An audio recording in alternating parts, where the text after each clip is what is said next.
Baik, dokter. Kita mulai, dok. Sudah di 14.35. Baik, kita menghargai yang sudah hadir ya. Alhamdulillah sudah hampir 100 orang hadir. Ya, dokter dan rekan-rekan silakan nanti kita akan menunggu juga yang hadir sambil kita berjalan. Baik, Assalamualaikum warahmatullahi wabarakatuh. Selamat siang kepada para sejawat, baik senior, kemudian rekan sejawat SPA maupun dokter umum ataupun dokter spesialis anak konsultan, profesor dokter di daerah maupun di Jakarta. Baik, hari ini adalah acara dari Kolegium Ilmu Kesehatan Anak Indonesia yang merupakan seri berkala ya untuk Transfer of Knowledge General Lecture, yang hari topiknya sangat menarik, yaitu adalah mengenai neurologi, yang nanti kita akan membicarakan mengenai mengenai perkembangan dari sisi neurologi, terutama juga perkembangan otak, yang akan dibawakan oleh guru saya, yaitu adalah Dr. Setio Handri Astuti, spesialis anak konsultan. Beliau adalah konsultan neurologi anak di RSC, senior di RSCM, FKUI RCM, dan merupakan saat ini adalah ketua divisi dari neurologi di KSM, Ilmu Kesehatan Anak FKUI RSCM. Baik, kita akan diskusi mungkin dari 14.30 bisa sampai nanti jam 16, dan nanti beliau akan memberikan paparan yang sangat lengkap. Dan memang di sini saya lihat ada PPDS juga dari IPDSA maupun dari universitas lain. Selamat bergabung, ini ada dari Aceh sampai dengan Indonesia Timur ya. Dan mudah-mudahan nanti apa yang beliau sampaikan itu bisa bermanfaat untuk semua dokter anak maupun dokter umum di seluruh Indonesia. Nanti kita akan ada sesi diskusi setelah beliau memaparkan materi, yaitu adalah diskusi bisa menuliskan di kolom chat atau nanti bisa secara langsung tunjuk tangan, nanti akan saya pimpin untuk nanti yang bertanya pada saat nanti sesi diskusi. Baik, untuk pertama saya akan membawakan sebentar sekali itu untuk mengingatkan kepada semua rekan-rekan sejawat, baik rekan senior maupun rekan sejawat dan juga junior, untuk mengingatkan mengenai materi etik yang perlu kita ketahui kembali ya. Kenapa materi etik ini selalu dibawakan pada saat awal general lecture dari acara Kolegium Ilmu Kesehatan Indonesia? Karena ini adalah hal yang sangat penting yang harus diingat, bahwa kita harus menjunjung tinggi adalah etika dan juga mengenai pasien safety. Karena kita pertama adalah prinsipnya adalah kita sebagai seorang dokter sudah berjanji pada Sumpah Dokter bahwa kita adalah primum non nocere, artinya adalah first to no harm. Itu adalah sudah sumpah kita sebagai kita seorang dokter, dan jangan lupa bahwa kita memperlakukan rekan sejawat sebagai keluarga. Dan kita lihat pada kode etik kedokteran Indonesia dari pasal 14, kita mempunyai kewajiban kepada dokter terhadap pasien yang kita harus bersikap tulus ikhlas dan menggunakan seluruh keilmuan dan keterampilan untuk kepentingan pasien. Jadi tidak ada yang membedakan antara kita melayani pasien BPJS, melayani pasien umum, itu harus sama, dan itu adalah satu hal kewajiban kita yang sudah diatur dan juga yang kita sudah bersumpah sebagai seorang dokter. Dan kita harus mengutamakan kepentingan masyarakat di atas kepentingan pribadi. Misalnya ada kondisi emergensi pasien, itu kita harus bisa meluangkan waktu untuk melihat atau memeriksa, dan itu sebuah suatu tanggung jawab kita sebagai seorang dokter. Dan ingat, kita di kode etik kita adalah bersumpah dengan nama Tuhan ya, itu bahwa seumur hidup kita akan mengabdikan diri terhadap kepentingan pasien dan selalu mengupdate ilmu. Dan alhamdulillah hari ini kita salah satu bukti bahwa kita ikhtiar untuk selalu mengupdate ilmu yang kita akan ikuti nanti dibawakan oleh Dr. Handri. Dan dalam setiap penyimpanan norma etika secara tertulis, jadi etika itu ada secara yang tertulis dan tidak tertulis. Namun sebagai seorang dokter kita harus mengetahui bahwa ada suatu etika-etika dalam tutur kata, dalam pada pasien tidak tertulis, yaitu sopan santun. Dan biasanya itu juga akan berhubungan dengan 4 dasar kaidah dasar moral, itu adalah beneficence, kemudian normalificence, tidak merugikan, atau autonomi, kita menghargai kepentingan pasien, dan juga justice, bersifat adil. 4 ini tidak berdiri sendiri-sendiri, tapi bisa saja dia beririsan. Dan kita sebagai seorang dokter harus tahu mana yang lebih utama dari 4 kaidah dasar moral ini. Sebagai contoh adalah beneficent itu adalah kita mengutamakan kita hanya untuk bertugas untuk untuk kepentingan pasien. Jadi tidak ada suatu niat untuk mencelakakan pasien. Dan non maleficent juga di sini adalah suatu prinsip dasar bahwa kita tidak boleh melakukan tindakan yang memperburuk kondisi pasien. Nah, kalau dalam kondisi emergensi biasanya kita tidak mengedepankan aspek autonomi karena pasien tidak bisa kita berikan permintaan, tapi kalau dalam emergensi kita harus menerapkan yaitu adalah non-maleficence. Tapi kalau misalnya pasien sudah berusia di atas 18 tahun atau sudah balik atau sudah memang dewasa, itu kita bisa menerapkan autonomi. Jadi sebelum tindakan kita harus memberikan informasi tindakan kita yang akan lakukan dan melakukan informed consent kepada pasien ataupun keluarga yang memang keluarga inti. Dan justice kita lihat bahwa semua tindakan itu kita harus bersifat adil kepada pasien. Misalnya kita tidak punya suatu fasilitas untuk menangani kondisi pasien, kita harus merujuk dan tidak boleh kita diamkan saja di rumah sakit kita atau di fasilitas kita karena kita tidak adil bahwa itu adalah pasien berhak mendapatkan fasilitas yang lebih baik. Dan kita lihat bahwa pasien safety ini menjadi salah satu ranah tuntutan yang sering sekali terjadi ya di tuntutan, dan juga yang kedua itu adalah komunikasi kita sebagai seorang dokter. Dokter Indonesia itu biasanya dikenal sebagai dokter yang pelit ngomong. Kita jarak beda sekali dengan dokter yang di luar, tapi kita harus ubah itu untuk menjadikan kita memperbaiki komunikasi dengan pasien.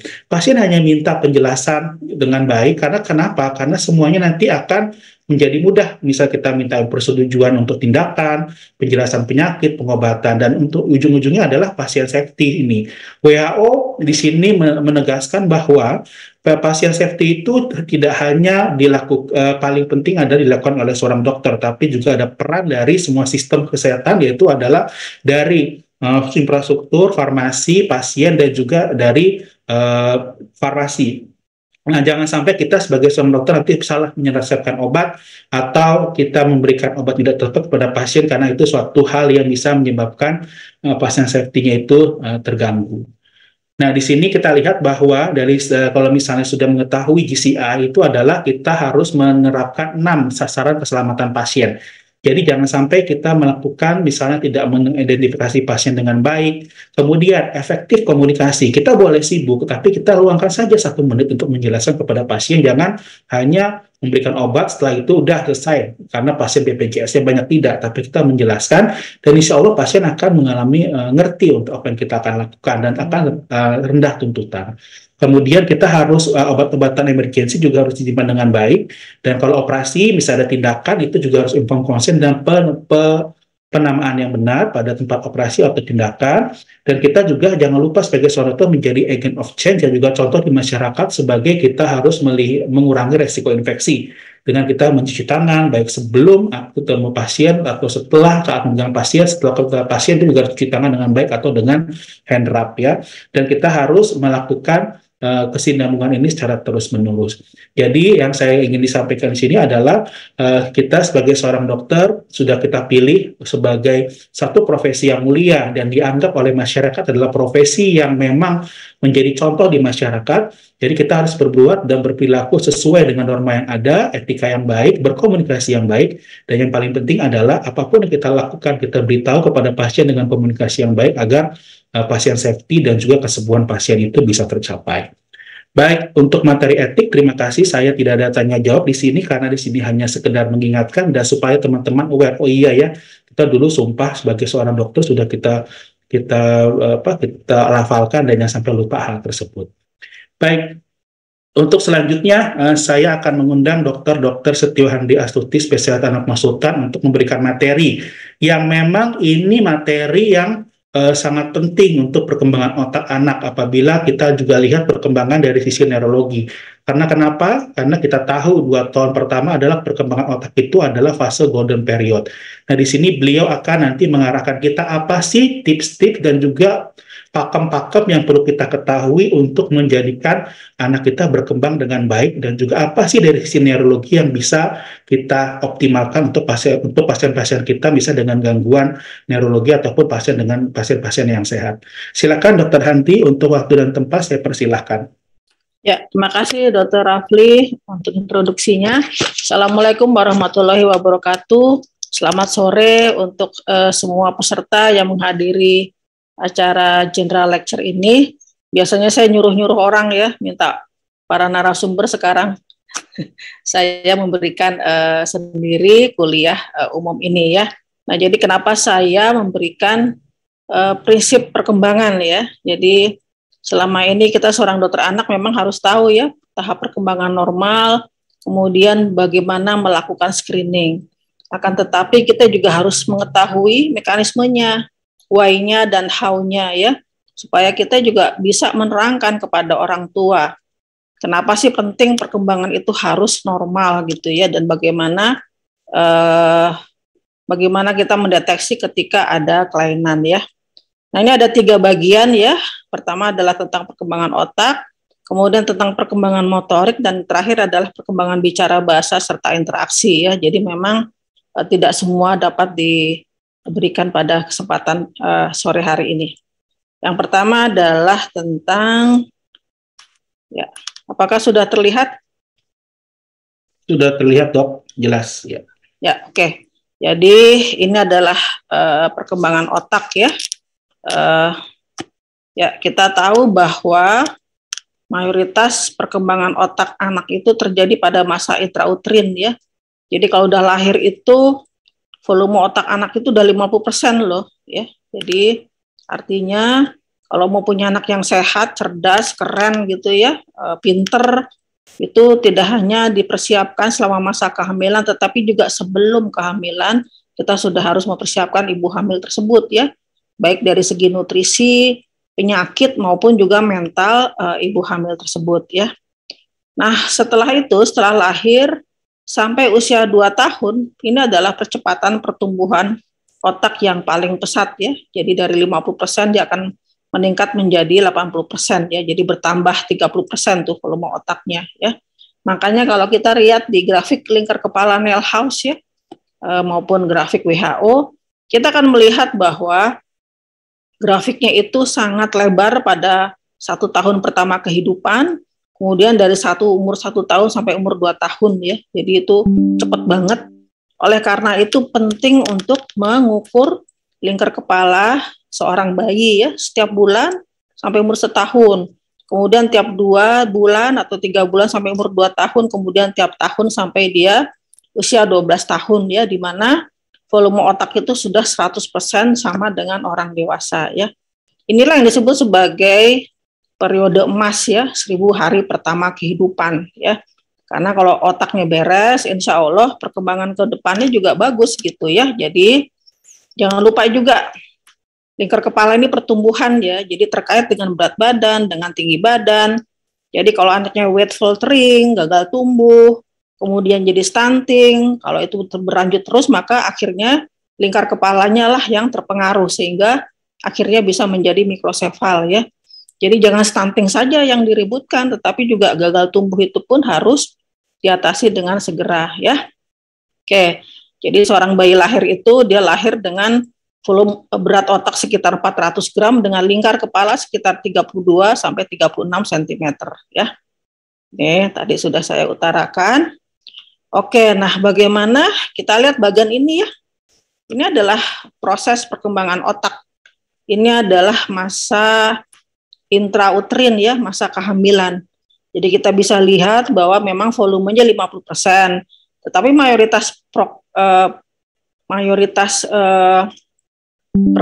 pembentukannya adalah pada masa intrauterin ya. Jadi usia kehamilan 3 sampai 4 minggu itu adalah pembentukan tabung saraf ya. Di sini dia akan ini adalah pembentukan dari vertebra, meningen, dan juga struktur otak yang lain ya. Nah, kemudian pada kehamilan usia 2 sampai 3 bulan itu adalah fase prosencefali, di mana terbentuk wajah otak besar ya, kanan kiri, dan struktur midline yaitu talamus dan hipotalamus. Nah, sedangkan pada usia kehamilan 3 sampai 4 bulan itu adalah masa proliferasi neuron ya. Jadi sel-sel sarafnya akan memperbanyak diri dan diikuti dengan proses migrasi pada usia kehamilan 3 sampai 5 bulan. Ini adalah sel-sel saraf tersebut akan menata diri ya. Yang tadinya ada di daerah subventrikel, di daerah ventrikel itu akan pergi ke area masing-masing ya, ke korteks maupun subkorteks. Nah, yang berikutnya adalah diikuti oleh proses organisasi ya. Jadi sel-sel saraf yang sudah menata diri tersebut dia akan mulai mengorganisasi sesuai fungsinya ya. Nah, setelah bayi itu lahir, maka proses perkembangan otak yang masih berjalan adalah pembentukan mielin dan pembentukan sinaps. Ya, organisasi juga masih berlangsung, tetapi tidak secepat pembentukan mielin maupun sinaps ini. Nah, ini sekedar mengingatkan kembali ya, ini adalah sel saraf. Otak kita terdiri dari triliunan sel saraf ya. Ini adalah badan sel, ya. Ini soma atau badan sel. Ini adalah dendrit ya. Dendrit ini fungsinya adalah untuk menerima informasi dari sel saraf sebelahnya, tetangganya ya. Jadi ini saling terkoneksi. Dan ini setelah menerima informasi atau impuls saraf dari sel yang berdekatan, maka impuls saraf ini akan diteruskan melalui akson ke arah akson terminal ya. Ini adalah akson yang kuning ini ya. Nah, akson ini akan dibungkus oleh mielin ya, yang fungsinya antara lain adalah untuk mempercepat arus informasi ini sendiri ya, dan juga melindungi akson ini terhadap trauma ya. Nah, di sini adalah akson terminal. Nah, di sini dia akan arus informasi tersebut akan ditangkap oleh dendrit dari sel saraf yang lain ya. Ini adalah jadi di otak kita ini ada triliunan sel saraf yang satu sama lain saling terkoneksi ya. Jadi seperti jaringan kereta api maupun MRT dan sebagainya ya. Tetapi tentu sangat-sangat jauh lebih kompleks. Nah, di sini adalah sinaps ya, yaitu ada satu gap yang menghubungkan satu sel saraf dengan sel saraf yang lain ya. Nah, ini adalah sinaps. Di sini akan ada yang disebut sebagai neurotransmitter, yaitu zat kimia yang mengatur semua fungsi otak kita ya, baik fungsi motorik, sensorik, atensi, perilaku, kognitif, dan semuanya ya. Jadi masing-masing neurotransmitter punya fungsinya masing-masing ya. Oke. Nah, untuk mielin ini, untuk pembentukan mielin tentu perlu nutrisi ya. Jadi nutrisi terutama protein dan lemak serta mikronutrien seperti zat besi ya, antara lain. Sedangkan untuk perkembangan sinaps ini maka yang diperlukan adalah selain nutrisi ya, karena neurotransmitter ini memerlukan asam amino esensial terutama ya, juga memerlukan stimulasi ya. Jadi itulah prinsip dasarnya bagaimana otak seorang anak itu berkembang. Secara makro tadi ya, yang proses yang mayoritas ada di intrauterin, dan secara fungsional, secara mikro maka proses pembentukan mielin dan sinaps inilah yang terus berjalan ya, bahkan sampai kita tua ya, itu terus berjalan. Ini adalah gambaran brain growth spurt ya, jadi kita lihat ya, jadi hati-hati dengan 1000 hari pertama kehidupan ini. Perlu nutrisi, stimulasi, dan lingkungan yang sangat optimal ya. Nah, ini adalah perkembangan sinaps ya. Nah, yang sinaps ini tadi ya, untuk kita berfungsi, seorang anak itu berkembang sesuai fungsinya, maka dia memerlukan jendela ya, jendela untuk belajar. Jadi jendela untuk belajar itu adalah saraf penglihatan dan pendengaran ya. Nah, jadi kan kalau kita lihat bagian otak kita itu, lobus untuk penglihatan adalah di daerah oksipital atau daerah posterior. Pendengaran adalah lobus temporal di daerah samping ya. Jadi memang perkembangan otak seorang anak itu mulai dari belakang ke depan ya. Jadi kalau kita perhatikan ya, nanti kita akan lihat satu persatu ya. Nah, jadi sinaps untuk penglihatan dan pendengaran ini sudah mulai berkembang tumbuh pada trimester terakhir kehamilan ya. Dan kita lihat puncaknya adalah pada usia 3 bulan. Artinya apa? Tadi kan kalau untuk sinaps perlu nutrisi dan stimulasi ya. Jadi artinya selain nutrisi ya yang pasti penting untuk ibu hamil, dia juga sudah bisa distimulasi ya. Kita ajak bicara bayi yang sedang dalam kandungan. Begitu lahir juga jangan dianggap bayi lahir itu nggak ngerti apa-apa ya. Dia sudah siap menerima stimulasi kita karena pada usia inilah dia sangat berkembang sinapsnya ya. Kita lihat dia akan menurun ya, mulai menurun. Kemudian 9 sampai 2 tahun dia akan menurun terus ya. Dan artinya ini adalah jendela yang paling penting sehingga harus dideteksi gangguan penglihatan pendengaran ini pada usia sedini mungkin dan kurang dari 6 bulan harus sudah terkoreksi ya kalau bisa. Oke. Ini adalah tentang penglihatan dan pendengaran ya.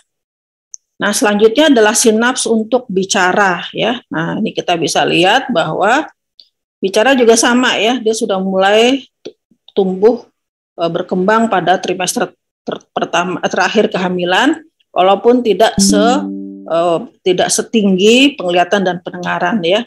Kita lihat ya, jadi kita lihat bahwa umur bayi lahir pun dia sudah siap untuk diajak bicara ya. Nah, puncaknya adalah umur 9 bulan nih ya. Jadi kalau bayi ngoceh, bayi kecil kuing, babbling dan sebagainya itu harus diladeni ya. Harus diberikan respon yang baik gitu. Dia akan mulai menurun umur 9 bulan dan akhirnya akan terus menurun sampai 5 tahun berikutnya ya. Jadi kita bisa lihat masa golden periodnya adalah ini ya, 3 bulan sampai 2 tahun. Ya, padahal orang tua baru mulai anaknya sadar anaknya telat ngomong kebanyakan umur 2 tahun nih ya. Nah, akhirnya adalah skill, keterampilan kognitif dan sebagainya ya.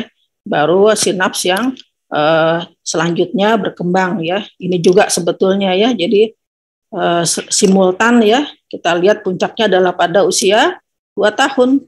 Ya, jadi kita lihat dari umur 9 sampai 2 tahun ini adalah masa puncaknya di mana dia mengembangkan semua keterampilan hidupnya ya.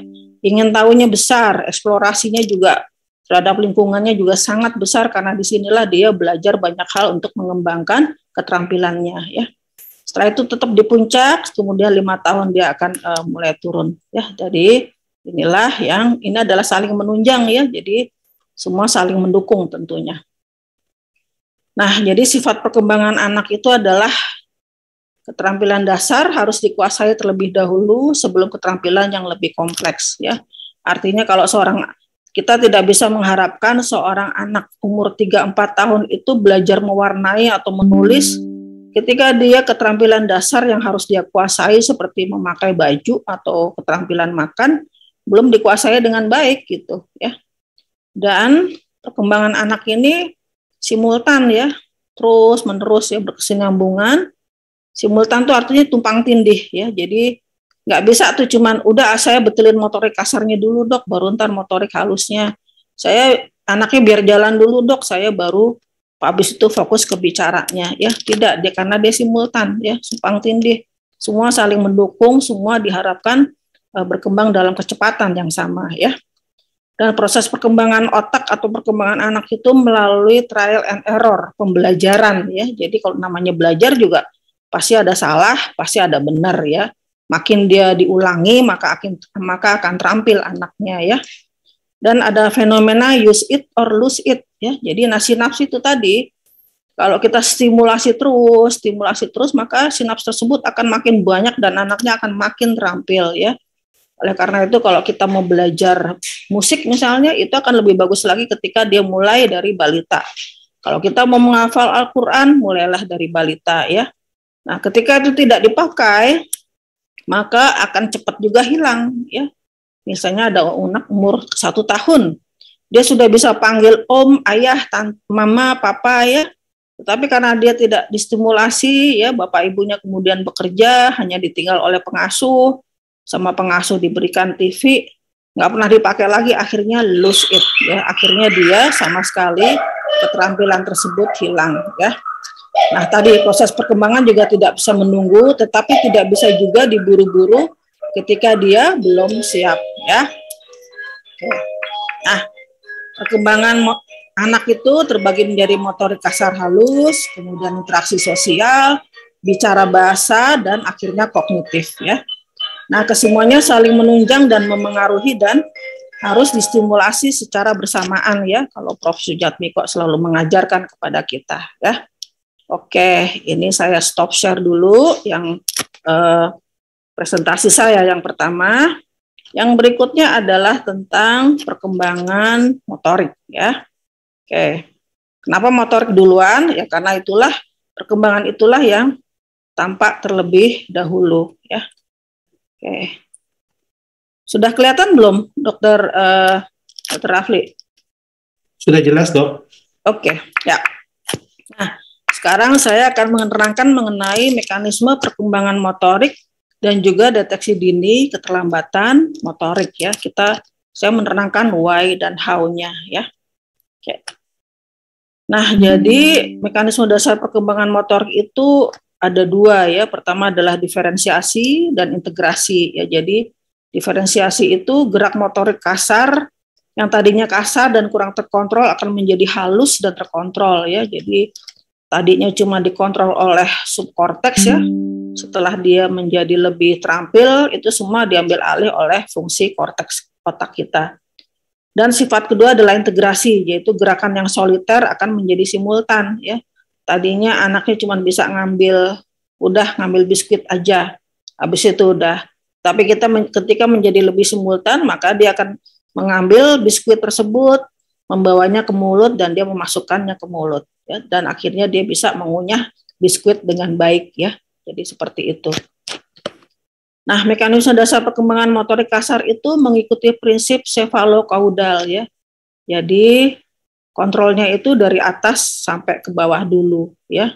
Nah, ini kita lihat ya, seorang anak yang sedang belajar berjalan. Ya. Nah, kita bisa lihat kepalanya sudah tegak, punggungnya juga sudah tegak, tetapi lihat anggota gerak bawahnya ya, dia masih kaku ya. Jadi seorang anak itu untuk bisa berjalan itu intinya mesti beres dulu ya, kontrol kepala dan leher, kemudian juga kontrol batang tubuh atau trangnya ya. Di sini kita bisa melihat bahwa gerakan anak ini masih kaku ya, karena memang kaudalnya belum matur ya. Tapi kita bisa lihat seorang anak ini ya, seorang anak usia 2 tahun, 3 tahun ya, dia sudah bisa berjalan dengan pola jalan yang normal sesuai seperti orang dewasa ya. Sefalokaudalnya sudah matur ya. Nah ini tadi, jadi seorang anak itu nggak mungkin bisa tengkurap kalau belum bisa menegakkan kepala ya. Seorang anak itu tidak mungkin bisa duduk mandiri kalau kontrol batang tubuhnya belum normal. Seorang anak itu tidak mungkin bisa berjalan kalau belum bisa berdiri ya. Dan intervensi kita mulai dari kemampuan paling dasar dulu yang dikuasai anak ya. Jadi kalau ada anak sipi umur 3 tahun belum bisa duduk, belum bisa jalan gitu ya, kita mesti mundur ke belakang dulu. Oke. Sudah bisa berdiri lepas belum? Belum bisa juga, kita mundur lagi. Sudah bisa duduk atau belum? Belum juga, kita mundur lagi. Sudah bisa tengkurap bolak-balik atau belum? Oh sudah, oke. Duduk juga sudah dok, tapi dibantu. Oke, jadi kita start dari situ ya. Jadi kalau kita anamnesis, sama juga seperti itu. Umur 2 tahun belum bisa jalan. Nah, udah jangan cuma sampai situ aja. Kita tanya, kita mesti flashback ke belakang. Bisa duduknya umur berapa, bisa tengkurapnya umur berapa, bisa menegakkan kepalanya umur berapa. Sehingga kita tahu apakah hanya berdiri dan berjalan saja yang terlambat atau semuanya juga terlambat gitu ya. Karena ada juga yang anak sampai duduk dia normal, setelah berdiri dan berjalan baru dia Nah, sekarang tadi motorik kasar. Nah, sekarang kita bicara mengenai perkembangan motorik halus. Ini masih perkembangan motorik kasar ya. Nah, perkembangan motorik kasar ini juga terkait dengan refleks primitif ya. Seperti asymmetrical tonic neck reflex, plantar reflex, palmar reflex ya. Ini akan muncul lebih dahulu, tetapi harus menghilang sebagian besar atau mayoritas pada usia 6 bulan. Dan dia digantikan oleh refleks postural ya. Jadi kalau refleks primitif itu dikontrol oleh brainstem ke bawah dan medula spinalis ya. Nah, kalau refleks postural ini adalah refleks perkembangan. Dia diatur oleh korteks ya. Jadi ini termasuk ada refleks writing, proteksi keseimbangan, dan refleks postural inilah yang akan menetap berkembang menjadi gerakan motorik kasar yang volunter, ya. Oke. Nah, ini adalah grafiknya ya. Ini kurang lebih refleks primitif ini muncul semua ada pada usia bayi baru lahir ya, aterm. Setelah itu akan menurun pada usia 3 bulan dan mayoritas akan hilang pada usia 6 bulan sampai usia 1 tahun, digantikan oleh refleks postural ya untuk menjadi suatu aksi motor yang definitif ya. Nah, tadi tentang sefalokaudal ya. Nah, jangan lupa juga bahwa perkembangan motor itu terkait erat sekali dengan tonus otot ya. Jadi tonus otot itu adalah kemampuan badan kita ini untuk menahan gravitasi ya. Kalau nggak punya tonus ya kita seperti bayi baru lahir nih, tengkurap aja ya, belum punya tonus, belum berkembang tonus ototnya. Dan tonus otot ini juga kita perlukan untuk memulai inisiasi gerak ya. Kita mengambil sesuatu, kita merangkak, kita mau duduk ya, itu memerlukan tonus otot. Artinya kalau kita menghadapi kasus dengan perkembangan motorik yang terlambat ya, atau problem perkembangan motorik, jangan lupa periksa tonus ototnya ya. Kalau tonus ototnya nggak beres, perkembangan motoriknya juga pasti nggak beres ya. Ini bisa kita lihat tadi ya, ini bayi baru lahir, ini tonus ototnya juga masih dominan fleksi ya. Kemudian dia perlahan-lahan akan tonus otot lehernya mulai matur ya, dia bisa menegakkan kepala, ini dia bisa menegakkan dadanya, ini juga sudah mengangkat dadanya hampir 90 derajat, kemudian dia siap untuk tengkurap bolak-balik dan berguling, dan akhirnya umur 6 bulan dia bisa menopang badannya, ya kepala, leher, dan batang tubuhnya, tetapi masih dengan bantuan topangan tangan ya. Nah ini ketika kita lihat bahwa tonus batang tubuhnya sudah mulai bagus, dia bisa tegak. Setelah tegak maka dia akan mengembangkan tonus otot panggulnya sehingga bisa menyangga badannya untuk belajar berdiri ya. Demikian juga dengan kemampuan merangkak. Nah, setelah berdiri maka dia akan belajar untuk rembetan ya, setelah akhirnya dia bisa berjalan dengan normal pada usia 1 tahun ke atas ya. Nah, dengan memperhatikan pola gerak seperti ini, kita juga bisa memperkirakan ini anak umur 2 tahun tapi kok pola geraknya kayak anak umur 6 bulan ya. Ketika dia didudukkan masih menumpu dengan seperti ini. Atau kita ketemu anak umur 2 tahun gitu. Dia bisa duduk seperti ini, tetapi ketika kita minta untuk berdiri, dia masih berpegangan ya. Jadi seperti anak usia ini 8-9 bulan ya, bahkan sampai 11 bulan. Jadi dengan memperhatikan tonus dan pola gerak seperti ini, kita bisa memperkirakan ini anak setara dengan usia berapa ya. Nah, ini adalah contoh refleks primitif yang menetap ya. Ini adalah refleks primitif asymmetrical tonic neck reflex ya. Jadi kalau bayi umur 2 bulan, dia kepalanya kita tolehkan ke satu sisi, maka lengan sisi yang sama akan ekstensi dan yang sebaliknya akan fleksi ya. Kayak kita bisa lihat ya.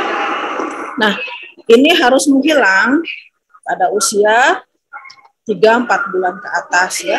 Karena apa? Pada usia 4 bulan maka bayi sudah mulai memasukkan apapun ke mulutnya ya. Jadi kalau refleks ini masih menetap, dia bisa memegang benda tapi tidak bisa membawa ke mulutnya karena tetap ekstensi ya. Jadi inilah yang disebut sebagai refleks primitif yang pada usia tertentu harus menghilang ya. Nah, ini adalah contoh pemeriksaan tonus otot leher ya. Jadi kalau pemeriksaan tonus pada anak kurang dari 2 tahun itu ada respons tarikan, ada suspensi vertikal dan suspensi horizontal. Ini adalah contoh ya. Pull to sit test. Kita tarik anak ke posisi duduk ya. Ini adalah anak yang normal, dia bisa mengangkat kepala dan lehernya sehingga tidak jatuh ke belakang ya. Oke. Nah, ini adalah contoh dari refleks palmar. Ya. Reflex is tested by introducing a finger from the ulnar direction. Kalau kita sentuhkan ibu jari, maka kedua telapak tangan akan fleksi ya. Kapan menghilangnya ya gampang aja. Kapan seorang bayi itu harus bisa mengambil, menggenggam dan melepas sebuah benda. Ya, kira-kira umur berapa tuh? 4 bulan kan? Nah, jadi akhirnya refleks palmar ini harus menghilang pada usia 4 bulan. Karena kalau nggak menghilang, ketika dia disentuhkan benda di telapak tangan, maka dia akan menggenggam terus ya, nggak bisa ngelepas. Ya, jadi digenggam terus ya, jadi nggak bisa dilepas ataupun dia bisa melempar sesuatu ya. Demikian juga dengan refleks plantar ya. Ketika kita tentukan ibu jari kita ke telapak kaki, maka dia akan fleksi ya. Kapan mesti menghilang? Ya, tentu harus menghilang ketika seorang bayi itu harus bisa berdiri. Karena kalau nggak menghilang, ketika telapak tangannya menyentuh lantai, maka ibu jari kakinya akan fleksi seperti ini ya. Jadi kalau seperti ini ya dia tidak akan bisa berdiri ya. Jadi penting memeriksa refleks primitif pada problem perkembangan motorik ya. Oke, ini adalah contoh refleks postural ya. Refleks lighting itu memungkinkan bayi mempertahankan postur kepala, leher, batang tubuh, dan ekstremitas sewaktu melakukan berbagai macam aktivitas motorik ya. Jadi nggak geliot-geliot gitu. Kalau dia duduk dan memainkan benda ya dia tetap bisa tegak. Ya. Itu adalah refleks writing. Nah, ini adalah yang penting ya, refleks reaksi protektif yang berupa reaksi ekstensi protektif ya. Jadi kita bisa melihatnya, bisa ngetesnya itu ketika kita meriksa bayi, kita dudukkan dia ya. Jadi kemampuan dia untuk menahan badan untuk tidak jatuh ke depan, ke samping, dan ke belakang itu adalah reaksi protektif, reaksi ekstensi protektif ya, yang pada bayi-bayi akan berbeda-beda ya. Pada usia 6 bulan dia belum bisa, dia hanya bisa menahan badannya tidak jatuh ke depan dengan menumpukan kedua tangannya ya. Nah, tetapi kita lihat bayi ini ya. With its arms when pushed in the forward direction, but not yet when pushed sideways. Ya, dia bisa menahan badannya untuk tidak jatuh ke depan, tapi untuk didorong ke samping dia harus menahan badannya ya. Demikian juga dengan ini. As mentioned before, this baby is only 10 months old. Ya, dia bisa. He cannot yet manage to support himself when being pushed backwards. Ya, dia tidak bisa menahan badannya untuk tidak jatuh ke depan dan ke samping, tapi ke belakang belum ya. Oke. This 10-month-old infant supports itself well sideways. Ini juga bagus sekali ya, bisa menahan badannya tidak jatuh ke samping ya. Artinya, contohnya adalah bayi-bayi yang kata ibunya belum bisa duduk sendiri ya. Nah, setelah saya periksa seperti ini, dia bisa menahan badannya untuk tidak jatuh ke depan, ke samping, bahkan ke belakang. Artinya apa? Secara neurologis dia normal ya, tonus kepala, leher, dan batang tubuhnya normal, dan refleks posturalnya perkembangannya juga sudah berkembang ya. Ternyata setelah dianamnesis, bayi ini pakai baby walker ya, juga sering ditaruh di stroller sehingga dia tidak punya kesempatan untuk belajar duduk yang benar ya. Jadi seperti itu. Nah, ini adalah tahapan perkembangan motorik kasar ya. Jadi berdasarkan tadi ini adalah poin-poin tahapan perkembangan motorik kasar yang kita harus mau nggak mau kita harus hafal ya. Nggak usah semua lah, tapi ini adalah pokok-pokok yang harus kita hafal sebagai seorang dokter anak nantinya ya. Ini kepala tegak, tengkurap bolak-balik, duduk dibantu, duduk sendiri, berdiri berpegangan atau berdiri lepas, dan akhirnya berjalan sendiri ya. Nah, tadi motorik kasar, sekarang motorik halus ya. Ini adik-adik kalau ada pertanyaan langsung aja mungkin diketik di chat ya, biar nggak lupa. Oke, mekanisme perkembangan motorik halus ini akan mengikuti pola proksimal ke distal ya. Artinya dia akan mengembangkan kontrol gerak mulai dari gelang bahu, siku ya.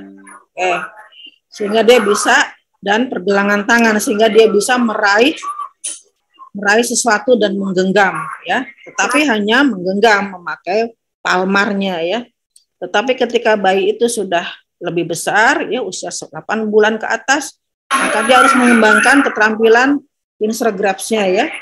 Jari-jarinya dia harus bisa mengambil benda yang kecil ya. Jadi proksimal ke distal ya.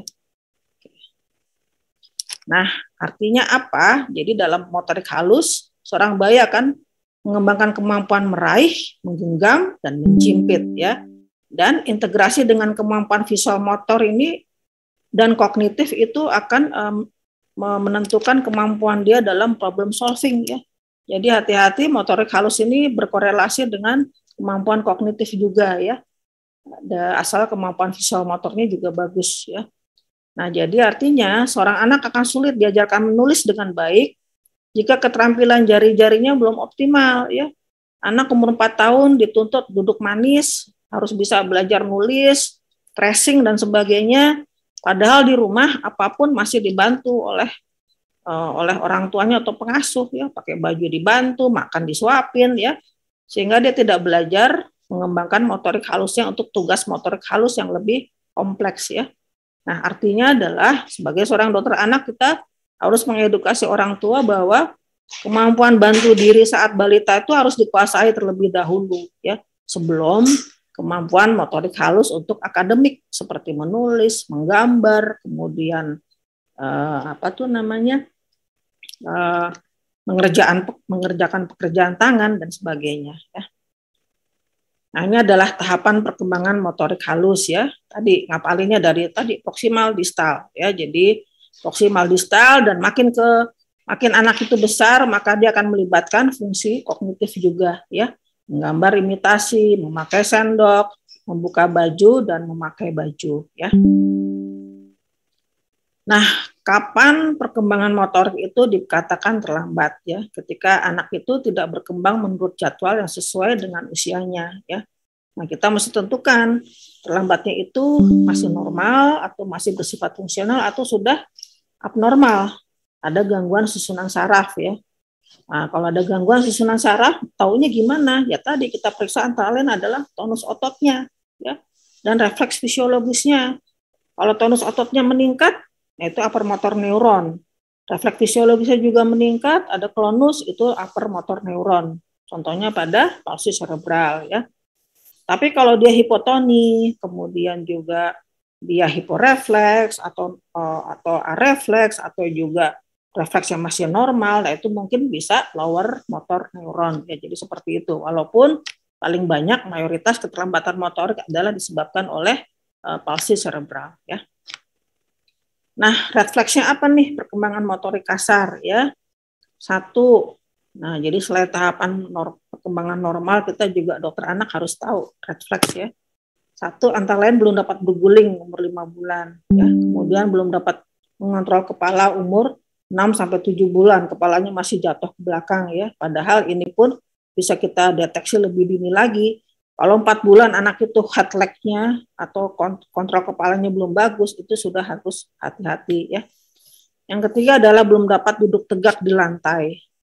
Ya, selama 5-10 menit pada usia 10-12 bulan. Ini pun juga bisa lebih dini lagi ketika anak itu kita temukan, kita dudukkan masih jatuh pada usia 6-7 bulan, itu juga harus hati-hati ya. Jadi harus lebih dini lagi. Atau belum dapat merangkak atau mengesot dan ditarik ke posisi berdiri pada usia 12-13 bulan. Atau belum berjalan sendiri atau dititah pada umur 18-21 bulan ya. Jadi kalau untuk jalan itu ada ya, rata-rata sih kita kalau udah 18 bulan itu harus sudah waspada ya. Jangan juga nunggu sampai 21 bulan. Nah, kalau refleks perkembangan motorik halus itu contohnya adalah dia tidak dapat memegang benda yang diletakkan di tangannya pada usia 45 bulan ya. 45 bulan itu dia harus sudah bisa meraih dan memegang ya. Tetapi kalau dia diletakkan benda di telapak tangannya pun belum bisa memegang, itu juga sudah warning sign ya. Kemudian tangan tetap terkepal erat sampai usia 4-5 bulan ya. Ini fisting namanya ya, nggak terbuka ya. Pada usia menjelang 3 bulan telapak tangan harus sudah terbuka ya. Atau tidak dapat memegang benda dengan satu tangan pada usia 7 bulan. Dan pincer grasp tidak muncul sampai usia 1 tahun ya. Nah, refleks yang lain adalah dia tidak dapat memindahkan benda kecil ke dalam gelas sampai usia 6-7 bulan. Tapi memang motorik halus ini perlu stimulasi ya. Jadi kalau seorang bayi itu nggak pernah diajarin, ya dia mungkin tidak bisa gitu ya.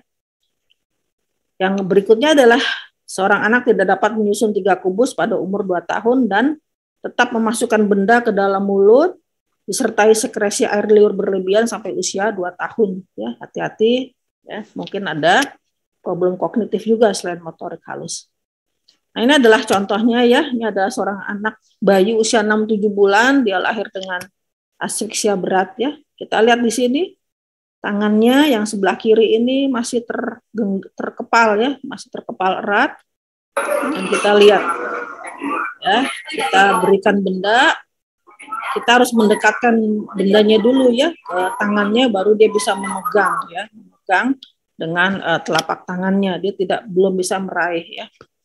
Atau ini contohnya ya, anak yang sudah cukup besar, udah menjelang 2 tahun, tapi kita lihat kemampuan duduknya ya, dia belum bisa menahan badannya untuk tidak jatuh ke depan ya, padahal ini anaknya sudah hampir 2 tahun ya. Ini adalah ya tanda-tanda dini dari cerebral palsy ya, jadi mesti waspada. Jadi kalau kita nanti jadi dokter anak punya bayi risiko tinggi, nah hal-hal seperti inilah yang harus diperhatikan ya. Nah, ini kita lihat ya. Belum bisa megang sendiri Bu ya. Nah ini juga kita lihat ya, ini anak umur 6 bulan, tangannya masih terkepal erat ya. Oke. Ini jadi refleks palmarnya masih kuat ya. Itu pulpennya masih disentuhkan dulu ke telapak tangannya, baru dia bisa menggenggam ya. Jadi belum volunteer, masih refleks primitifnya yang dominan ya. Kita bisa lihat ini ya.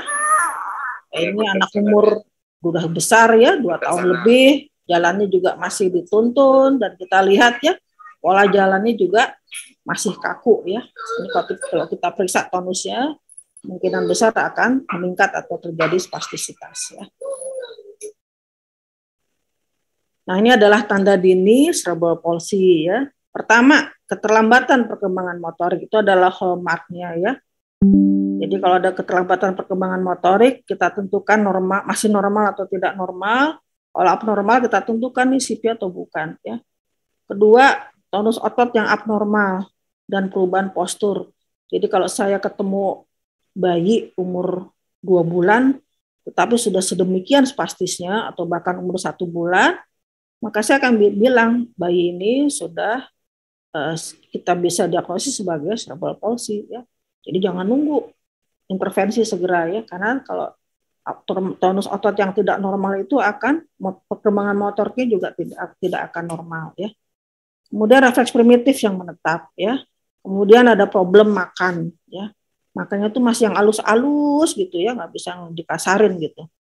Atau masih drooling atau ngiler ya, karena itu artinya kontrol RFU 9, 10 dan 12 juga belum bagus ya. Kemudian kaget berlebihan terhadap suara atau sangat irritable disertai perubahan postur. Anaknya sering kayak kaget gitu dok, apalagi kalau dengar suara atau suara pintu ditutup gitu ya.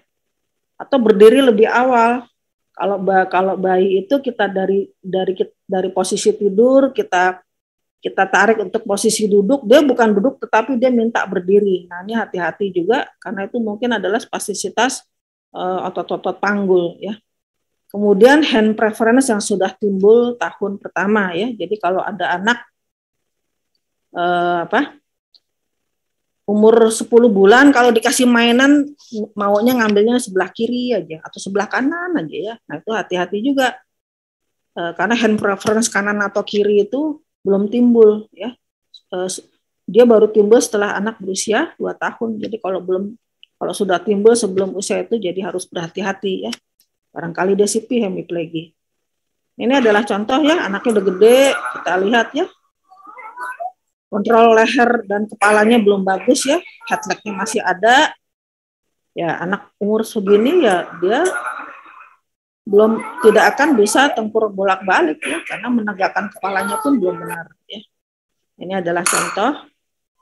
Ya, anak udah besar masih drooling ya, anak yang masih drooling akan kesulitan dalam artikulasi kata dan juga ada problem makan biasanya ya.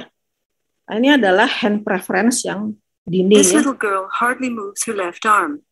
She invariably grasps things with her right hand. As shown here. Ya, kita tahu bahwa 6 bulan ke atas bayi itu bisa transfer objek dari kanan ke kiri ya. 9 bulan juga begitu, udah bisa melempar, udah bisa membentur-benturkan mainan yang dipegang oleh 2 tangannya ya. Jadi kalau ada bayi yang seperti ini, hati-hati. Hati-hati CP hemiplegia ya. Dalam hal ini adalah dia anggota gerak yang sebelah kirinya yang terkena. Biasanya anggota gerak bawah juga terkena, tetapi akan lebih berat yang atas ketimbang yang bawah ya. Oke, saya stop share dulu. Ini adalah tadi tentang perkembangan motorik ya. Oke, berikutnya adalah yang terakhir adalah tentang perkembangan bicara bahasa ya. Ini adalah yang penting juga, lagi hype dan selalu menjadi topik yang disukai ibu-ibu ya. Jadi kalau ada pertanyaan mohon di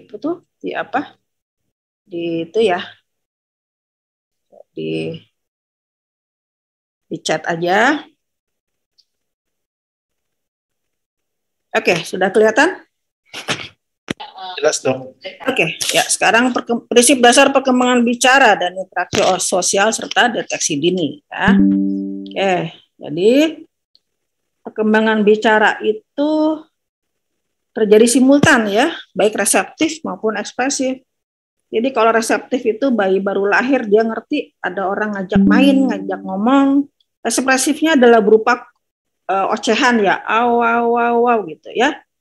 Atau diajak seorang bayi umur 5 bulan diajak bercanda, maka dia ekspresinya adalah menjerit ya, karena dia senang diajak main, diajak bicara ya.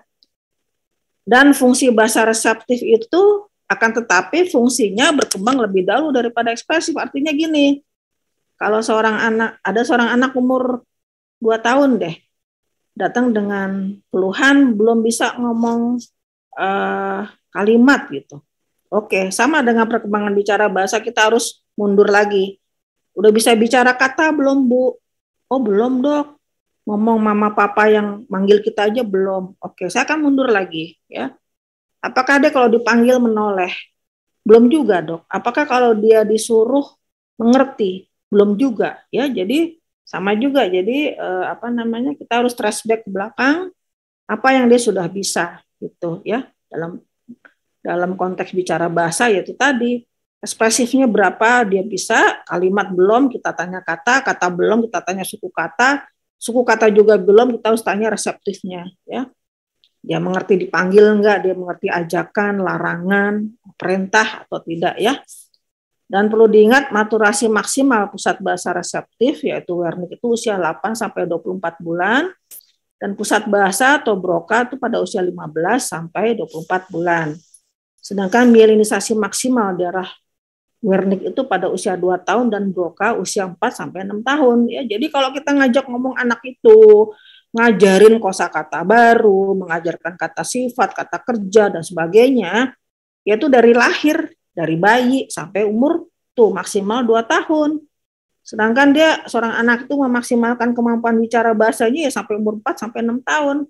Jadi ketika dia sudah bisa bicara, dia banyak bertanya, ya itu harus dijawab gitu ya, karena dia sedang belajar bicara dan berbahasa ya. Oke. Nah, tentunya pendengaran adalah organ sensoris terpenting ya, makanya tadi yang sinaps tadi dia berkembang terlebih dahulu ya. Nah, dan organ yang berperan dalam perkembangan bicara bahasa adalah selain telinga tentu otak ya. Otak adalah yang peranannya paling besar ya, paling besar karena di situ dia diproses, kita merencanakan apa yang mau kita omongin, bagaimana respon kita itu di otak. Dan yang lain adalah organ oromotor ya. Di sini kita bisa menjawab pertanyaan orang tua. Dok, anak saya katanya tongtai udah dipotong kok masih telat ngomong, ya nggak ada hubungannya saya bilang. Ya, karena perkembangan bicara bahasa itu mayoritas adalah di otaknya ya, bukan masalah di oromotor. Oromotor hanya akan mempengaruhi bunyi dan juga artikulasi ya. Nah, sama perkembangan bicara bahasa berkembang sejak tadi ya, mulai trimester terakhir kehamilan. Nah, ini adalah otak kita ya. Jadi otak kita ini adalah lobus occipital, ini temporal, ini parietal, ini frontal ya. Jadi otak anak itu berkembangnya mulai dari belakang terus ke depan ya. Makin ke depan dia fungsinya makin kompleks ya. Nah, tadi kan pendengaran dan penglihatan ya. Penglihatan itu ada di lobus occipital, pendengaran ada di lobus temporal ya. Jadi artinya tetapi selain itu ya ternyata banyak juga yang lain gitu. Ini adalah daerah asosiasi ya. Jadi antara lobus otak ini ada semua ada mielin atau jaras asosiasi yang menghubungkan satu bagian otak dengan bagian otak yang lain. Di sini ada persepsi, ada memori, ada persepsi, ada memori ya. Persepsi itu adalah kesan kita terhadap sesuatu, memori tentu ingatan ya. Nah, jadi artinya kalau kita memperkenalkan kata baru itu harus utuh ya, sehingga persepsi anak itu juga utuh. Kalau kita mengajarkan pisang, jangan cuma pakai flashcard gitu ya, tapi kita tunjukkan bendanya. Ini pisang nak, lo warnanya kuning, kalau dibuka kulitnya, dalamnya putih, wanginya, baunya harum dan rasanya manis. Ya, jadi kita semua terkoneksi semuanya ya. Baik dia lobus penglihatannya ya, dia lihat itu warna kuning dan warna putih. Kemudian pendengaran dia ingat bahwa ini adalah namanya pisang. Kemudian dia merasakan, maka pusat perasaannya juga terangsang ya. Kemudian dia juga pegang, oh ternyata pisang itu empuk loh gitu ya. Oke. Nah, selain itu ya. Nah, selain itu ketika kita bicara dengan anak itu juga selain mendengar suara kita juga mendengar dia juga merekognisi suara kita ya. Jadi ketika kita memperlihatkan suatu emosi, suatu cerita, maka intonasi kita juga harus berbeda ya. Jangan datar, jangan lempeng aja. Kalau kita lagi bacain buku, tokohnya lagi ketawa ya kita ikut ketawa. Kalau tokohnya lagi menangis ya kita pura-pura menangis gitu ya, dengan ekspresi yang sesuai. Karena di sini ada facial recognition ya. Artinya ketika kita menstimulasi bicara bahasa, ya bicaralah secara langsung. Karena di situ dia bisa mendengar suara kita, bisa mendengar intonasi, bisa mendengar gaya bicara kita, juga bisa belajar tentang ekspresi wajah ya. Demikian juga dengan ketika dia mengenal kata benda, kata kerja, kata sifat. Ini es nak ya, kita sentuhkan ke kulitnya ya, sehingga taktilnya terstimulasi. Ini dingin, ini namanya dingin ya nak ya, ini tidak dingin, ini hangat atau panas ya. Jadi kita rasakan sehingga semua bagian otak ini akan teraktivasi secara komprehensif dan persepsinya benar gitu. Dan akhirnya ketika itu diulang-ulang maka dia akan membentuk memori atau ingatan yang betul juga ya. Nah, ini adalah sehingga dia ngerti meanings of the words itu apa ya. Nah, ini adalah area Wernicke ya, tadi reseptif, rekognisi suara, rekognisi suatu kata dan sebagainya. Nah, ini kalau udah penuh, nah baru dia kasih input ke area Broca ya. Jadi makanya seorang anak itu baru bisa bikin kalimat 2 kata atau 3 kata ketika nih kosakatanya juga udah penuh nih. Kalau kita perhatikan kan ya, milestone perkembangan bicara itu lebih dari 50 kata. Nah, kalau udah lebih dari 50 kata maka dia siap bikin kalimat, dia supply itu ke area Broca ya. Selain untuk komprehensi apa yang mau aku bicarakan, ini juga untuk produksi suara ya. Jadi kalau seorang anak umur 2 tahun belum bisa ngomong 1 kata pun, terus baru 3 bulan terapi, ibunya minta anaknya bisa cerita panjang lebar, ya tentu tidak bisa gitu ya. Dia harus mulai lagi dari awal ya. Nah ini ya, jadi area Wernicke itu area reseptif, dia memproses kata untuk menentukan makna dan konteks ya. Kemudian ini adalah daerah angular, dia mengumpulkan informasi pengertian kata dan konsep tadi ya, asosiasi tadi, persepsi. Kemudian dia adalah korteks insula, ya ini adalah untuk kontrol motor, emosi, self awareness dan language processing. Jadi makin ke depan kerjanya makin berat nih ya. Akhirnya area Broca ini ada di daerah prefrontal memang ya, dia membentuk dan ekspresikan bahasa ya. Jadi artinya ketika ini terganggu ya, ini anak belum bisa ngomong banyak, akhirnya emosinya juga akan terganggu ya. Dan anak umur 3-5 tahun juga kan belum bisa mengungkapkan emosi dengan baik ya. Ketika anak itu telat ngomong maka akhirnya ada problem emosi, anaknya jadi tantrum gitu ya. Jadi karena ini saling berdekatan dan tadi saling mempengaruhi. Ini nggak beres, ini juga nggak beres gitu ya. Nah itu tadi ya, ini udah meletakkan kata dalam kalimat secara benar dengan arti yang benar. Ya, saya pernah punya pasien umur 5 tahun. Dok, kosakatanya ratusan dok, tapi dia tuh cuma minta makan nasi aja dia belum bisa bilang. Gitu. Karena apa? Setelah saya anamnesis, itu anak dijatah gitu ya. Jadi babysitternya suruh ngenalin kata melalui flashcard. Pokoknya sehari harus ada 10 flashcard baru, kata baru gitu ya. Jadi tambah lama tambah banyak emang. Tapi dia nggak tahu persepsinya apa, karena dia hanya diperkenalkan melalui kartu ya. Dia hanya berespon terhadap pertanyaan ini apa, ini apa, ini apa. Kan kartu ya, bukan bendanya gitu. Dan dia tidak pernah distimulasi dengan cara yang lengkap persepsinya ya. Sehingga perlu stimulasi multidimensi ya, yang mengaktifkan semua area, memperkenalkan kata terkait benda atau kejadian langsung dengan interaksi dua arah ya. Nah inilah contohnya ya, stimulasi zaman sekarang nih ya. Ini Cocomelon ya, lagu-lagu ya, Wheels on the Bus dan sebagainya. Ini udah semuanya bahasa Inggris, yang ini lagunya juga cepat, nggak ada narasinya. Ini maksud makhluk-makhluk bermata besar ini apa, lagi pada ngapain, ini siapa, nggak jelas ya. Ini juga cuma lagu ya, lagu-lagu cepet lagi ya. Jadi anak belum sempat nangkep ini apa sih. Atau yang ini nih, Wheels on the Bus nih, bolak-balik itu terus ya. Jadi anak hanya repeating saja tanpa mengerti ini apa sih sebetulnya ya. Nah, bedakan dengan ini gitu ya. Nah, inilah yang terjadi ketika otak seorang anak, apalagi dari bayi, dipaparkan dengan hal-hal seperti ini. Dan inilah yang terjadi pada praktek orang tua kita zaman sekarang ya, karena sibuk, anaknya dipasangin TV terus-menerus dengan harapan ya udah tuh dikasih stimulasi. Padahal dengan stimulasi yang satu arah begini, otaknya persepsinya jadi nggak ada sama sekali gitu ya. Dia hanya menerima repeating, dan itulah yang ada, yang terjadi tanpa konteks yang benar gitu. Nah ini harusnya seperti ini ya, dengan bermain ya. Nah kita lihat ya, ekspresi ibunya juga bagus, anaknya juga berekspresi dengan benar terhadap permainan dari ibunya. Ini juga ekspresinya bagus. Di sini anak bisa belajar warna, bentuk dengan cara yang menyenangkan ya.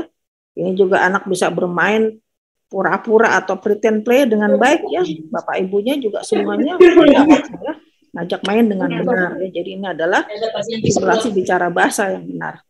Nah sekarang yang saya perhatikan juga adalah anak-anak yang belum bicara bahasa ini, yang enggak terkoreksi dengan baik sampai umur 5 tahun, maka akan ada problem dalam hal membaca ya. Dia bisa tuh membaca, tapi belum tentu ngerti artinya. Oke. Nah, kenapa bisa begitu ya? Nah, tadi ini ada area Brodmann namanya ya, lebih anterior lagi dari area Broca, istilah area untuk membaca ya. Nah, untuk membaca itu perlu kerja otak yang lebih kompleks ya. Jadi jangan cepat-cepat ngajarin anak membaca kalau belum siap ya. Ini mulai dari sini ya, dari yang green. Ini imajinasi visual ya. Nah ini makanya menunjukkan kelebihan bahwa storytelling itu jauh lebih unggul ketimbang membacakan cerita ya.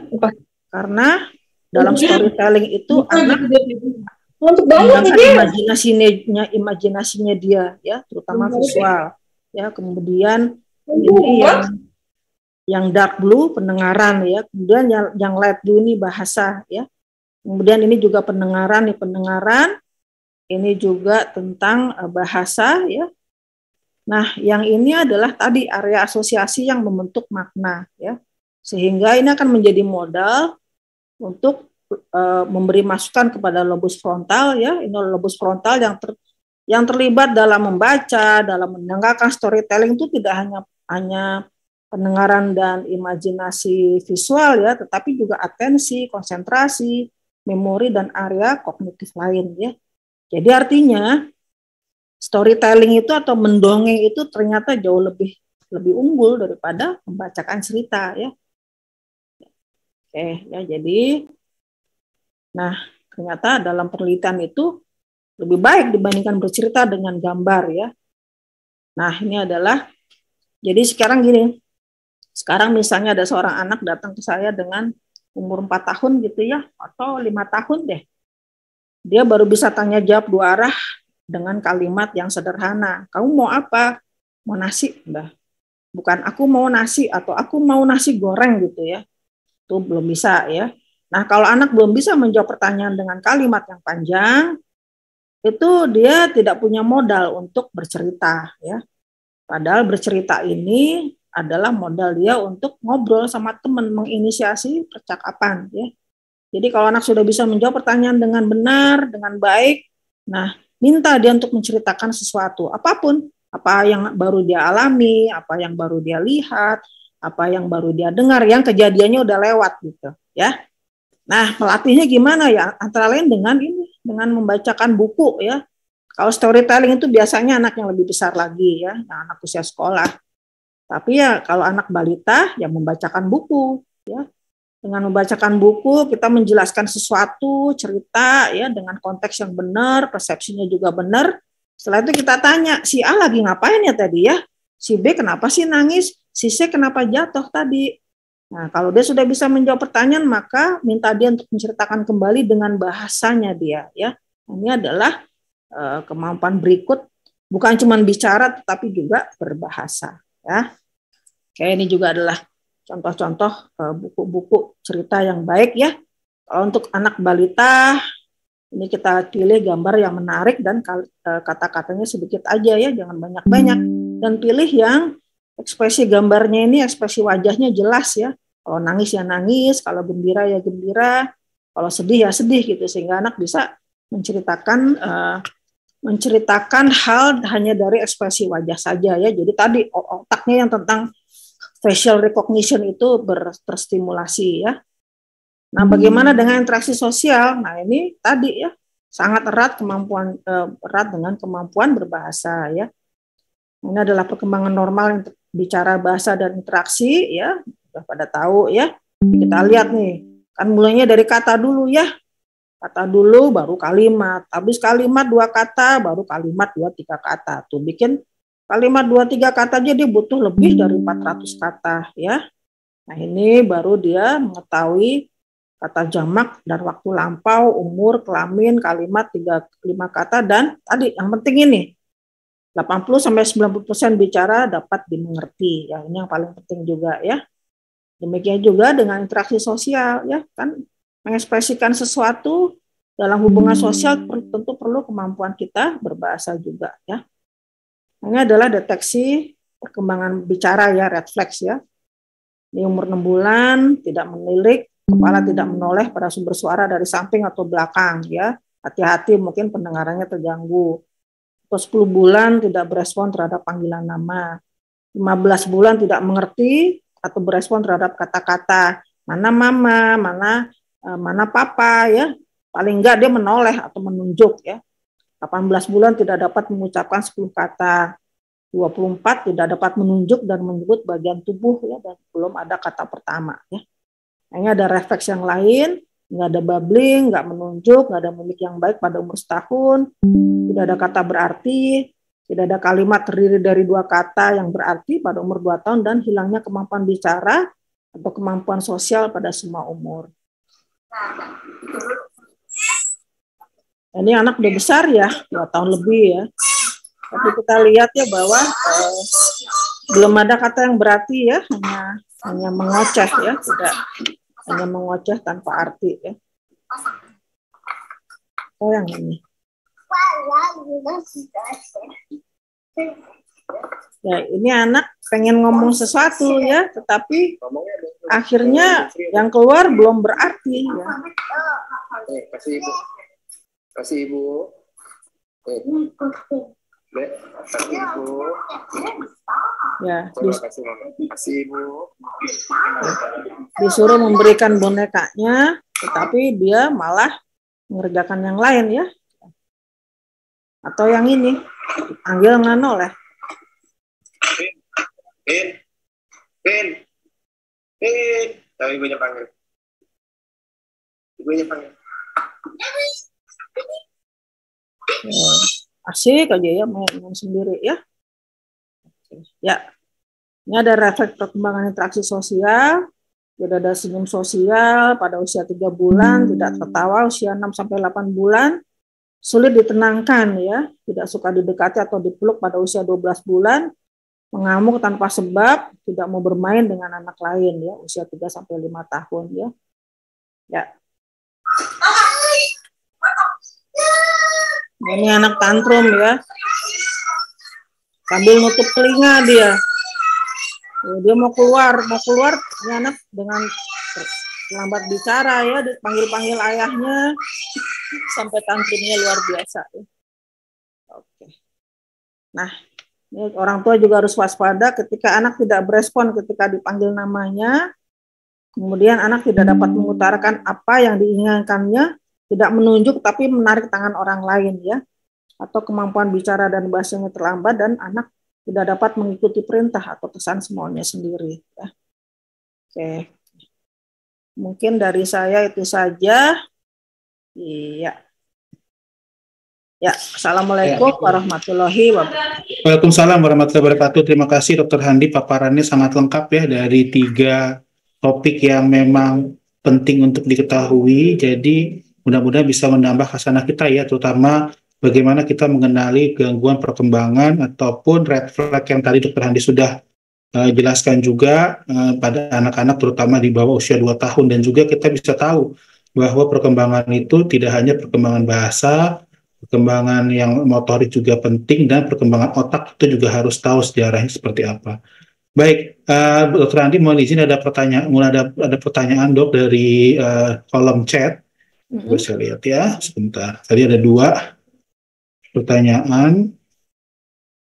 Yang pertama dokter, ini dikatakan bahwa peran dari ya.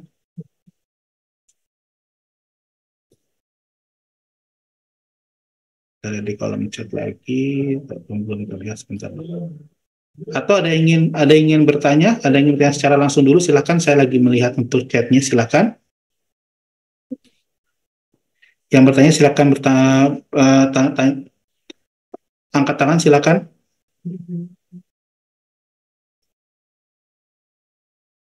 Dari rekan-rekan PPDS atau yang lain? Oke. Ada yang resen tuh? Oke, dari Dr. Denalia Aurika. Silakan Dr. Dena secara langsung ya dari UI ya. Silakan. Baik, Dok, terima kasih banyak Dr. Henry, Dr. Rafli atas kesempatannya, Dok.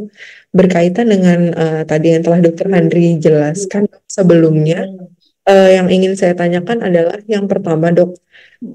Saya membaca sebuah studi mengenai pemberian suplementasi DHA ya, Dok, untuk pada memperbaiki atau perkembangan bahasa seorang anak, Dok, walaupun hasilnya juga masih debatable, Dok. Bagaimana peranan DHA ini sendiri untuk perkembangan motorik ya, Dok? Apakah dapat kita gunakan untuk perbaikan atau mengimprove dari delay motorik seorang anak, Dok? Itu yang pertama, dokter. Kemudian untuk yang kedua, Dok, pada pasien dengan kemunduran motorik, Dok, namun ada riwayat insult seperti misalnya hipoksia lama, Dok, misalnya pada pasien yang sempat eres seperti itu, Dok. Nah, tapi setelah pasiennya itu sudah bangun, sudah perbaikan klinis, untuk motoriknya saat kita nilai ini seperti cerebral palsy, Dok. Apakah pada pasien ini dapat kita tegakkan, Dok, bahwa pasien ini mengalami cerebral palsy, Dok, karena berkaitan dengan edukasi terhadap orang tua, dokter. Kurang lebih seperti itu, Dok, pertanyaannya. Terima kasih. Silakan, Dr. Andi, yang pertama peran DHA, Dok. Silakan, Dok. Untuk yang kedua adalah habis Dok. Ya, jadi DHA maupun komponen lemak yang lain ya itu memang diperlukan. Diperlukannya dalam apa? Dalam tadi pembentukan mielin sebetulnya ya. Mielin itu kalau di bagian otak itu adalah di bagian otak yang putih ya, substansia alba. Itu adalah jaras asosiasi itu ada di situ semua ya. Jadi kalau kita makan otak itu kan gurih ya, itu karena isinya adalah mayoritas ada protein dan lipid.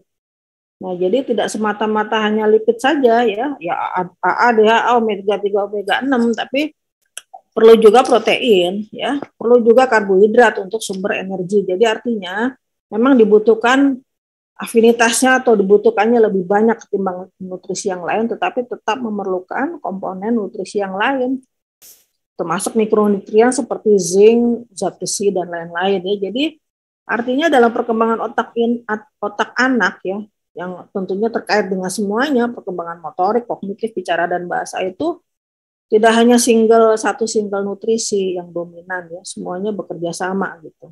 Ya, memang ada yang berperan lebih besar, tetapi tetap memerlukan komponen nutrisi yang lain ya. Ini harus dimengerti oleh orang tua, karena kalau enggak, dan yang penting adalah tadi otak itu belajar sesuatu dari repetisi, pengulangan, stimulasi yang terus-menerus. Ini perlu dipahami supaya kita ya udah ngasih DHA udah 2 kali 1 mau setahun mau 2 tahun udah beres, nggak perlu diapa-apain, ya nggak gitu juga gitu loh. Jadi kita harus betul-betul menerangkan pada orang tua ya bahwa bukan hanya nutrisi ya, yang lain juga penting ya. Nah, kemudian pertanyaan kedua, ini terkait dengan definisi usia ya, definisi batasan waktu kapan sih seseorang bisa disebut CP ya. Jadi memang tidak ada batasan yang baku ya, karena definisinya adalah during brain development.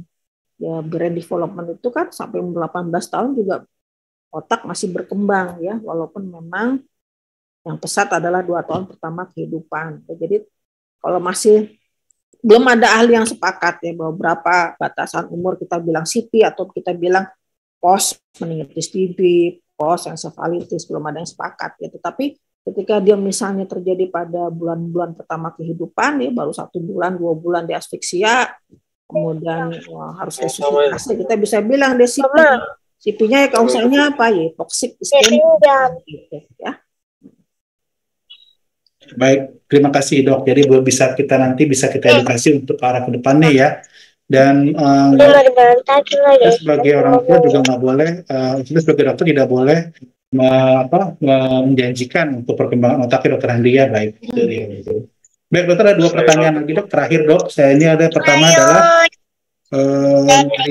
dari PPDS Unhas itu menyatakan bahwa saya pernah membaca bahwa susu sapi beta kasein A2 mempunyai efek yang lebih baik untuk perkembangan otak anak, terutama kognitif. Apakah betul dok? Dan kalau benar, atau bagaimana mekanismenya dok? Izin dok untuk yang pertanyaan pertama dulu. Ya ini kan protein ya.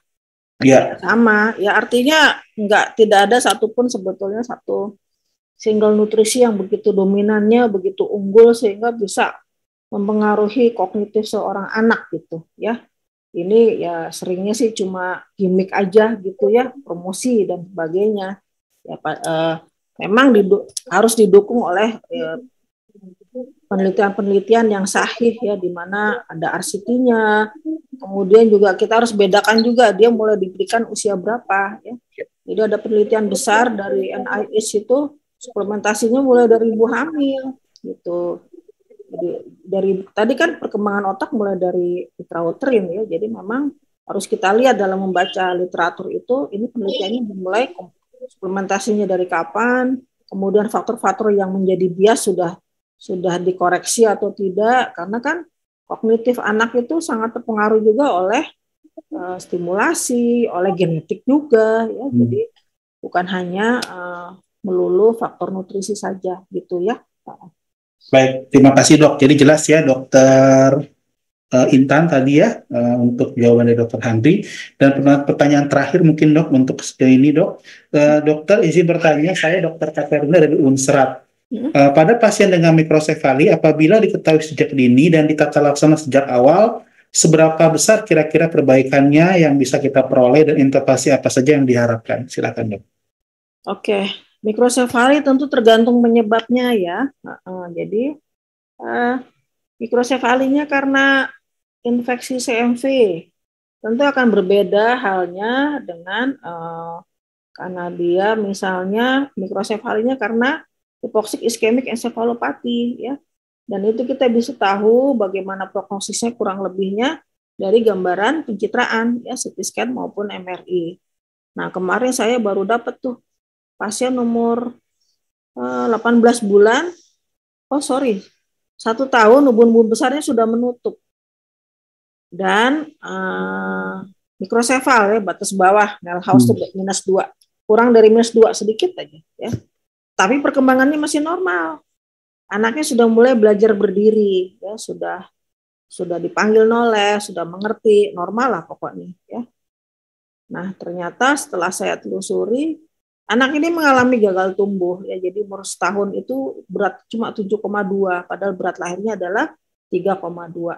Setelah saya trace back, saya plot ke grafik pertumbuhannya, anak ini mengalami gagal tumbuh bahkan sebelum usia 6 bulan dan dia sekarang sudah nyaris stunting ya, karena udah di apa tuh namanya, kalau di CDC itu di bawah sedikit dari persentil 3. Ya, sehingga akhirnya dia kena juga kepalanya mikrosefal karena dia otaknya tidak berkembang pesat, akhirnya ya udah nutup karena tidak ada yang menahan dia untuk tetap terbuka ubun-ubun besarnya ya. Jadi tentu tergantung etiologinya. Ada juga mikrosefal yang disebabkan oleh hipoksik iskemik ensefalopati ya, DCP, tentu prognosisnya lebih jelek ketimbang yang faktor gizi tadi ya.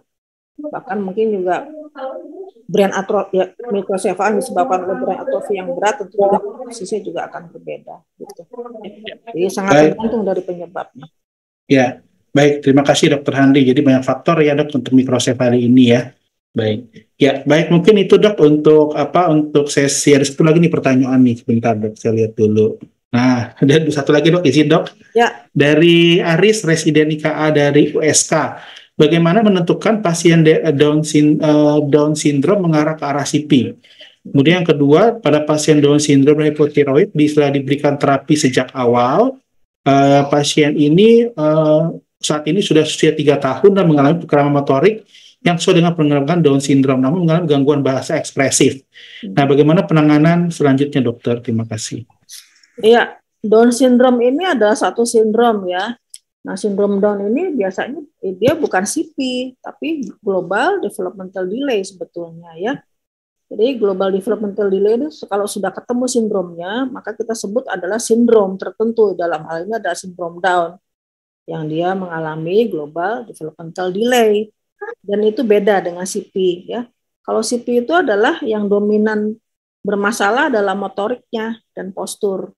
Yang lain-lain belum tentu terganggu ya. Nah, kalau global developmental delay itu semua 2 domain atau lebih ya terganggu.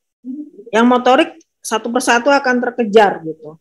Kalau CP belum tentu terkejar gitu. Jadi beda ya. Jadi artinya pasien Down syndrome ya bukan CP. Pasien Down syndrome sebetulnya adalah global developmental delay ya.